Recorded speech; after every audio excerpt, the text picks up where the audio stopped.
ఆకాశం దిగి వచ్చి మబ్బులతో వెయ్యాలి మన పందిరి.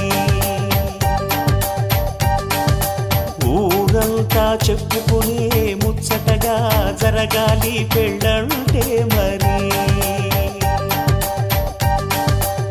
చెరి సగమవమని మనసులు కలుపుతూ తెర తెరిచిన తరుణం. ఇది వరకెరగని వరసలు కలుపుతూ మురిసిన బంధుజనం. మా ఇళ్ళలేత మా వెళ్ళ తోరణాలన్నీ పెళ్లి శుభలేఖలే. అక్షింతలేసి ఆశీర్వదించమను పిలుపులైన వీగాలులే. ఆకాశం దిగి వచ్చి మబ్బులతో వెయ్యాలి మన పందిరి.